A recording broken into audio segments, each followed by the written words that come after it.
G'day, g'day, comrade subscribers.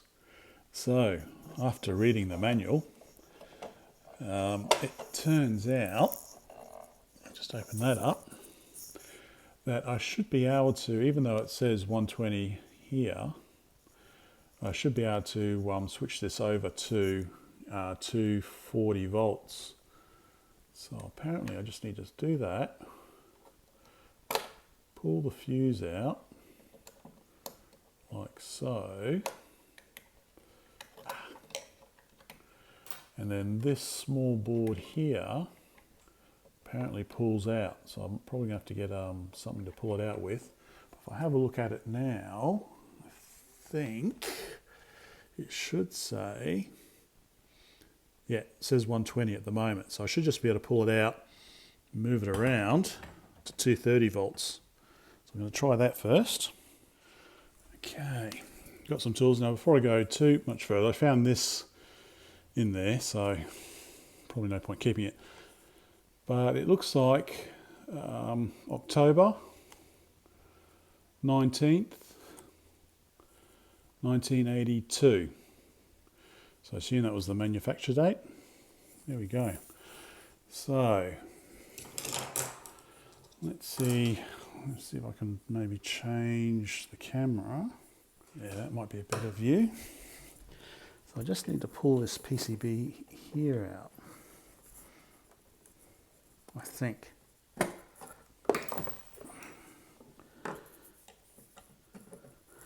And plug it in the other way.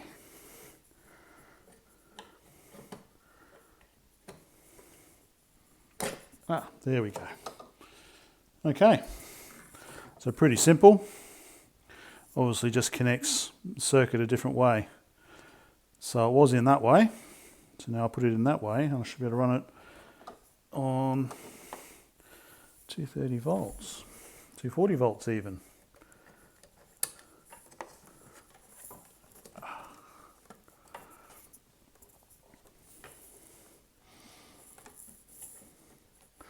Make sure it's pushed in. Cool, all right. Put the fuse back in.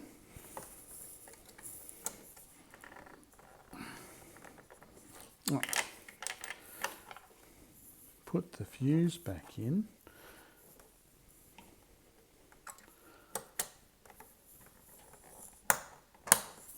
There we go.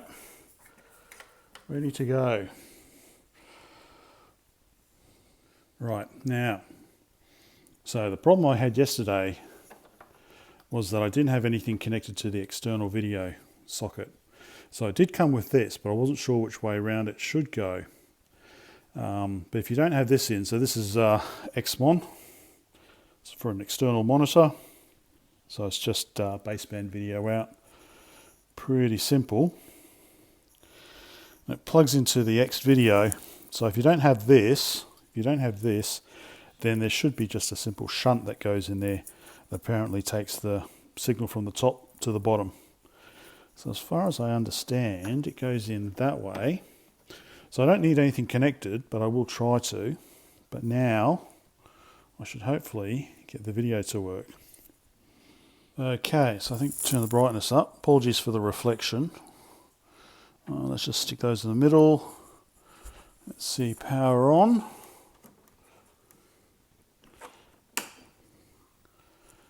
Beeps. We're going to get anything on the screen now. There we go. There we go. It's not a bad little display. What's everyone complaining about? So I'm just adjusting the contrast, turn the brightness down. So Rev 1.4, so that's the ROM/BIOS. So that's, I think, pretty much the latest. Now, from what I read, press return to boot off a disk in the A drive, but boot error, boot error, boot error. It does sound like it's spinning. Just putting the disk in. Just doesn't sound like it's tracking. Press the reset button. Control D apparently is built-in diagnostics, but I think that's the earlier BIOS version. So there was, let me read the manual again, there was a command so that you could boot off B drive apparently. And in videos I saw yesterday, these drives have got belts, so it could be maybe the belt. Is it as simple as a belt? Now let me read the instructions. Okay, let's see if I can do video capture. Power on. Oh, cool. Looks like it's working. Okay, but nothing comes up. Oh yeah, no, it comes up. It's got to warm up slowly. So I figured out a few other key combinations. So Control and the cursor keys moves the screen around. And okay, so press return to boot off A drive. And if you want to do B drive, you go shift inverted commas. Get the same thing. So I think there might be a separate CPM disk, unfortunately, system disk that I don't have. So at the moment all I've got basic, supercalc, WordStar, even though they all say CPM 2.2. Could try one more. Let's try an A drive. So I might have to try and hook up a Gotek. There we go. Might have to hook up a Gotek. Well, I'll pull it apart first, I think, just to see if there's something else we can do.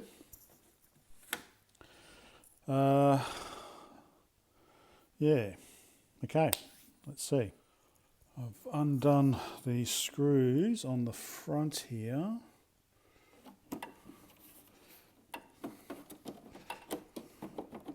Okay, obviously you need to get the knobs off first.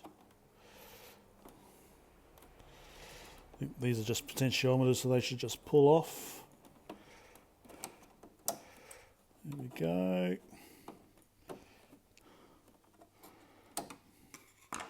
Give those a bit of a clean. Okay. So we've got the modem here. Let's disconnect the cable. Okay, that's a bit better.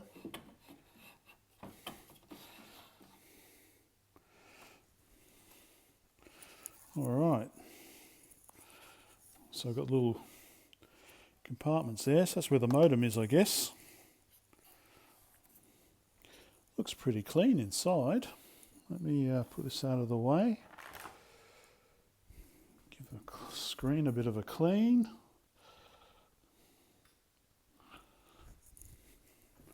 It's got a, like it's got a cover on the front of it. I think it's an anti-glare or reflection, apparently. A neat little screen. Okay. So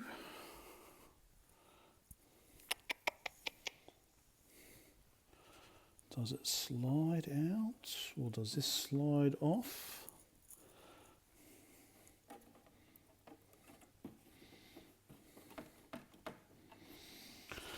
Power supplies at the back. Does this lift off? Lift apart? You know what I should do? I should read the instructions. The instructions do actually go into detail how to pull it apart. I assume the drives are, drives are. Just want to have a look at the underneath of the drive. Okay, let me do some more reading. Okay, so with the Osborne resting flat on its rubber feet, turn it so the AC power panel faces you. Okay. It's got rubber. Don't know what rubber feet it's talking about. Okay. Remove the two Phillips screws from above and below the handle. Phillips screws.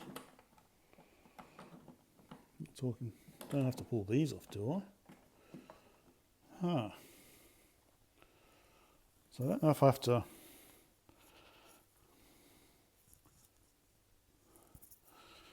Do these have to pop off? And there's a screw. A screw behind there, perhaps.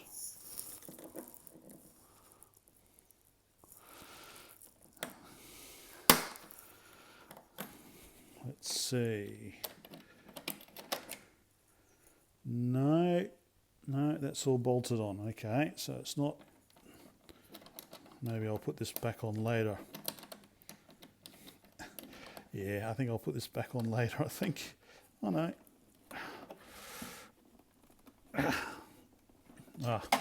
I'll worry about that later. Okay, so I don't know. It then does go on to say, remove the 6 Phillips screws securing the AC power panel to the case. Note that the 2 upper screws have washers. Mark these screws for AC power panel. Okay, well, I think, so there's 4 in there. All right, let me unscrew those 4. Okay, those are done, so turn it back around. Now, remove either the 2 or the 4 8/32 by ½ inch Phillips screws which hold the chassis to the case. I do not see. Hold the chassis to the case. Huh.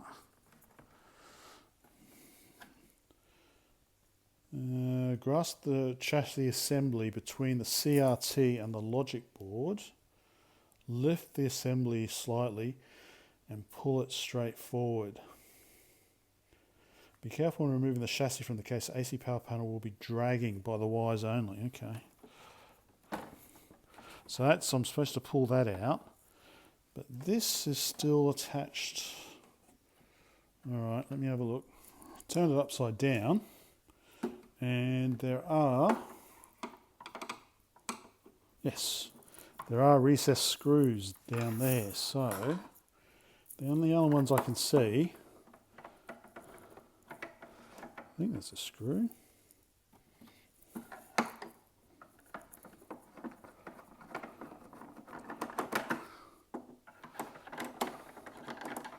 Looks like 5 in total. So let me get these out and see what happens. Okay, with those undone, this pulls off quite cleanly. Okay.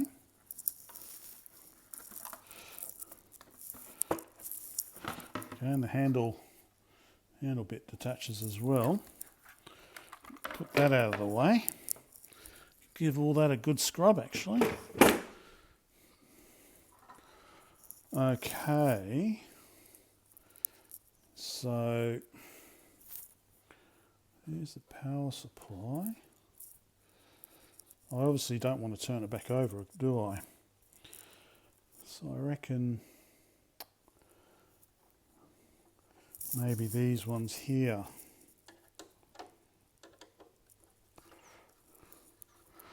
Just to get the motherboard off. I'm quite surprised actually that the power supply didn't blow up. The if it's using RIFA brand protection capacitors. I'm surprised no magic smoke came out.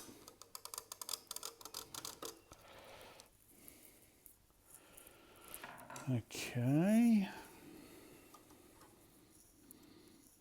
Right. You just disconnect it. Here's the motherboard. Looks nicely laid out, nicely designed. Pretty clean actually. Got a little speaker there. got the serial number. So there is quite a few revisions of this board apparently, well, of the various bits and pieces. So I'll just have a look. So I think that says revision E, perhaps. Serial number there. So that's we've got a revision E. We've got something up here which says revision A, but I don't think that makes any difference. But going around, let's just turn the board around the other way. So as we know, we've got the modem interface, we've got serial interface, HPIB, IEEE 488 interface, keyboard interface, brightness and contrast. That's the video, external video, and obviously reset button, and then external battery. So I think this must be the RAM here, 64K of RAM. I think that's the RAM. Looks ordered enough to be the RAM. And then we've got 6821 PIA, peripheral interface adapter. So we've got one there and one there. We've got a Z80 there. We've got a Fujitsu, that's the disk controller there. And I'm not sure, I don't know, maybe something to do with the interface, not sure. I'll no doubt put it in there in the on the screen. So quite nicely made. Can't really see any issues. There's some couple of jumpers around the place. Not sure what they're for. I'll probably have to look them up. What's that one there? I think that's J1, J1, J2, I think, or J3. Maybe disk density or something like that. What's that one there? Can't really see. J4, J4 and J5. A and B. Okay, something to do with the disk drives, I guess. Got two ROMs, so I guess that's the BIOS. And I'm not sure what that one is off the top of my head. I'll have to have a look. So I think it's got 4K of ROM. So this is a 2732, so that'll be 4K of ROM. I'm not sure what this one is. That seems to be 2K. I don't know, maybe font or something, character ROM. So that's basically it. Tantalums, none of the tantalums have blown up. And we've got these, like you see in the VIC-20, these kind of ceramic or surface mount capacitors that look like diodes. Interesting. So I guess that's the floppy interface there, power there. As far as I know, it's plus 5 volts and plus 12 volts. There's no minus 5 volts required at all. Okay, and then up here we've got the power supply. So I'll have a look at that. And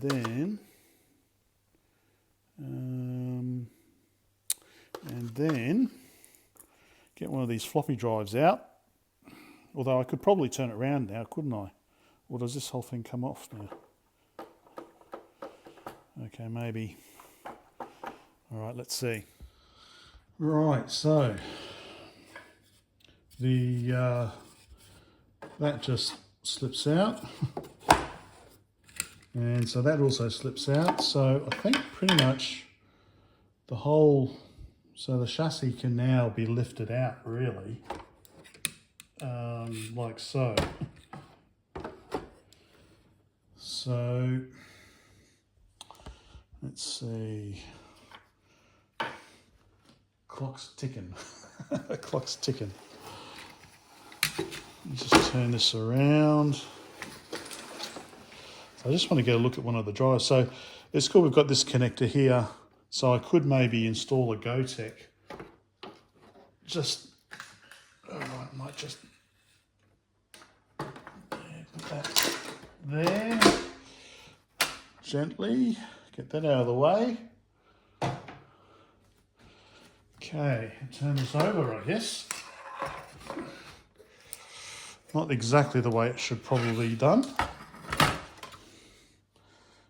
There we go. Not the best screws on the table. I should have put a towel down first. But I just want to get into one of the drive bays. So screws and screws, so I can't slide it out, so I'm going to have to maybe remove this and just turn it around. Actually, I think it is better upside down like that, and then I can unscrew the drive.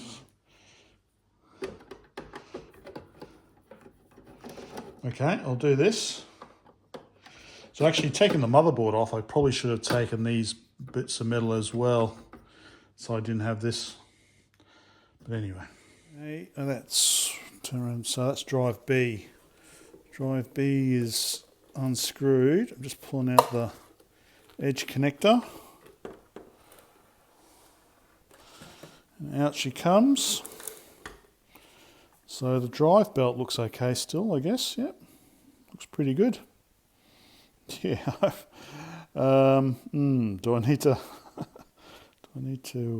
calibrate it for 1560 hertz?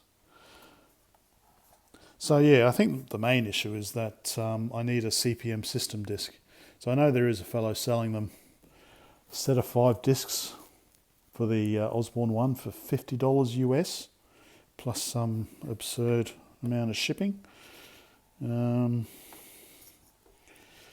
I think maybe, really I should be able to make those discs myself. So I've got a grease weasel and all that sort of stuff, but it's just a matter of figuring out how to do it. Okay, so right hand perhaps. Yep, so it should be double density as well. I'm just trying to see. It's a Siemens drive, FDD 100-5 by the looks of it. Oop, zoom in.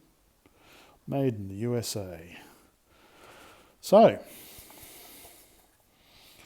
that looks pretty good condition. I can't see anything obviously wrong with it. So I might see, I think that'll be it for now. We can have a quick look at the CRT if you want. And the power supply. The power supply, I'm surprised, hasn't, like I said, hasn't blown up. So that's interesting. I'll get those out. Yeah, and I'll have a look at how I can connect up a Gotek, just so I can try and boot it and load some software.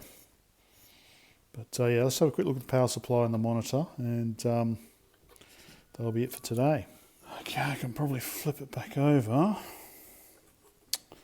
Be careful, I don't flex this chassis. Screws coming out. That's just the floppy drive screws. Overall, I quite like the design. It's I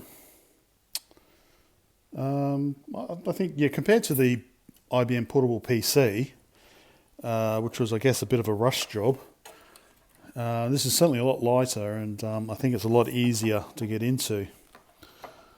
So we've got, what's that there? Something, I don't know what that is.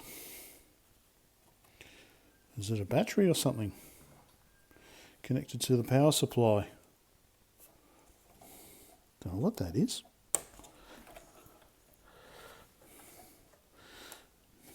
It just, oh, it just pops out. I'll have to have a look closer what the markings are on it. I'll put that back there so I don't forget. Whoops, sorry. Here we go. Quick look in the little monitor, little screen. Zoom out. Nice and compact. I guess quite similar to the, although I think the portable PC is larger, isn't it? So there's that one there. And then we've got the power supply down here, which surprisingly hasn't blown up. So whilst I've got it apart, I might just unscrew these and have a quick look at it. Okay, take that off. Oh. All right, I'll have a quick look at this. Aha, as expected, RIFAs. Whoops. So yeah, looks like we've got one RIFA here. So again, an X-class safety capacitor that's blown up. So that's okay, they blow up and it'll still work. And we've got two smaller ones here as well. So I should have, so we've got a pair of 0.01 micro and 0.1 micro. So I should be able to replace those. So I think, I'll just make sure I remember what's connected to what. Will that pull off? I don't think so. Oh, that should pull off. Anyway, yeah, so as expected. Oh, and we've got three outputs, but we're only using two outputs. So there we go. Yep, 1982. So otherwise, apart from the RIFAs, it looks okay. RIFA madness. I'll just see if I can. Do they pull off? Or are they soldered on? I don't know whether. They might be soldered on. I might have to. I can do this. So you can see what I'm doing. Pulls off. There, okay. Just take the whole thing down. Whole thing down, I'll replace those also. I've got it apart. Worried. Wife won't mind. Wife won't mind.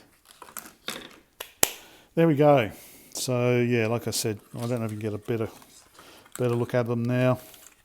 That's the usual RIFA madness, as you can see there. So I'll replace that, and I'll replace these two. Look okay, but I'll replace them anyway whilst I'm in here. There we go. Hopefully that was of some interest. So like I said, I'll try and figure out how to hook up a Gotek just so I can get it to boot. Oh yeah, better. That's from the RIFA. Give that a bit of a clean. Okay. Oh. A couple of the supports broke off. I'm going to have to glue those back on just down there at the front. Not a problem. Okay, bye for now.